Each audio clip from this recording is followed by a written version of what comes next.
Bonjour. Cette vidéo n'est pas destinée aux enfants laissés sans surveillance devant un écran et un libre accès aux comptes de leurs parents. Bonheur sur scène ne veut pas participer au fichage de vos enfants.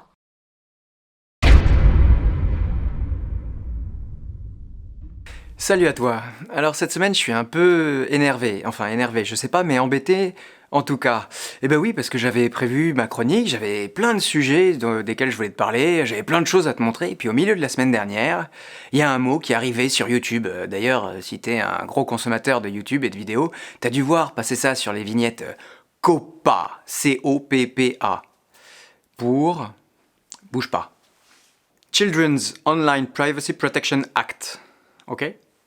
Alors voilà, il y a COPPA partout sur YouTube, tout le monde s'insurge, tout le monde a peur, tout le monde veut se renseigner, mais personne ne le fait. Oui, parce que du coup, moi, au milieu de la semaine dernière, j'ai tout abandonné, j'ai commencé à regarder des vidéos sur le sujet. Et comment te dire, j'ai l'impression que tout le monde s'attarde sur les conséquences, et personne ne va regarder les causes. Bah oui. Parce que aujourd'hui donc, il y a YouTube qui dit bah maintenant il faut que vous disiez si vous mettez du contenu pour les enfants ou du contenu pour les adultes. Oui, parce que ce COPPA en l'occurrence, c'est une loi américaine pour protéger les enfants. Je fais un gros raccourci, mais en gros c'est ça. Pour protéger la diffusion et surtout pour protéger la prise d'informations sur les enfants. Ok? On va pas en parler aujourd'hui, là je fais juste malheureusement une vidéo pour me faire gagner du temps parce que je voulais faire une vidéo café du commerce comme ça où on parle, mais quoi, j'y arrive pas. Du coup j'ai commencé à regarder les textes qui ont été écrits, mais alors c'est aux États-Unis, tout est en anglais, on comprend pas forcément le sujet, même si c'est plutôt bien fait. Et puis quand tu mets le doigt, tu ressors, t'as mis le bras. Oui, donc c'est là que je suis. Après le décret, me v'là dans la COPPA. Mais pas Copacabana où on pourrait danser, ou pas la Copa Corse qu'on pourrait manger, non, la Copa Children's Protection Privacy. Enfin, tu m'as compris quoi. Voilà. Donc en gros, aux États-Unis, on essaye de protéger les enfants. En France aussi, en Europe aussi, un peu partout. Mais YouTube, depuis Google, enfin YouTube par l'intermédiaire de Google, respecte pas du tout ces règles-là, depuis longtemps déjà. Et c'est la troisième fois, là, en septembre, que la FTC, Federal Trade Commission, a dit à Google, écoutez les mecs, on vous a déjà dit que c'était pas bien ce que vous faisiez, il serait temps de nous écouter. Donc ils se sont fait fort remonter les bretelles et ils ont décidé enfin de changer.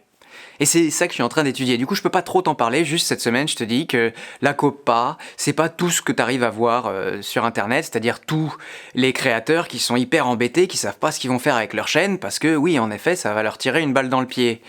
Mais c'est beaucoup plus que ça. La COPPA, c'est pas juste cocher une case sur ta chaîne YouTube pour dire que ton contenu est destiné aux enfants ou pas.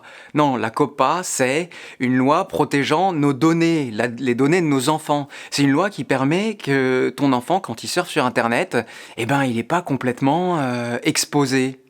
Parce que là, en vrai, on écrit des lettres au Père Noël, mais pour savoir ce que ton enfant veut, il suffit d'aller dans son historique de navigation. Bah oui. Et là, tu sauras tout, parce que Google aussi le sait. D'ailleurs, il s'en prive pas. Et quand ton enfant va voir, je sais pas moi, un Playmobil pompier, la minute d'après, partout, c'est des pop-up qui vont s'afficher pour lui proposer. Pour Noël, pour son anniversaire, enfin... pour te faire payer. Et d'ailleurs, c'est des informations qui se gênent pas. Pour vendre, à prix d'or d'ailleurs. Voilà. Je m'arrête là.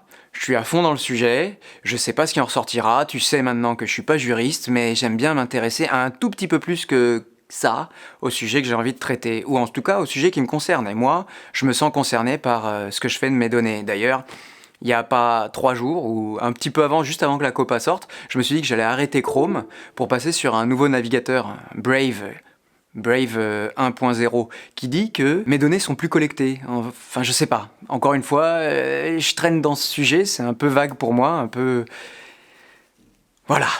Je pouvais pas faire moins clair, j'ai essayé de transmettre ce que je pouvais, mais en gros, sache que...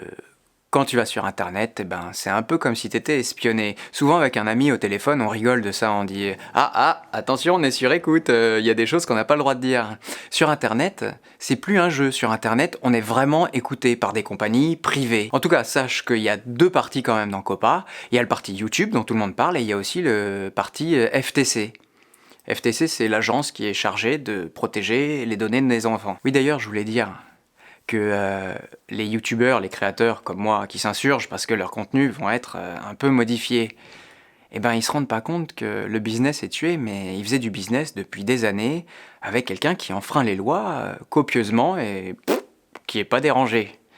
Et puis on voit d'ailleurs qu'aujourd'hui ils sont pas plus dérangés parce que leur responsabilité c'est sur nous qu'ils la portent.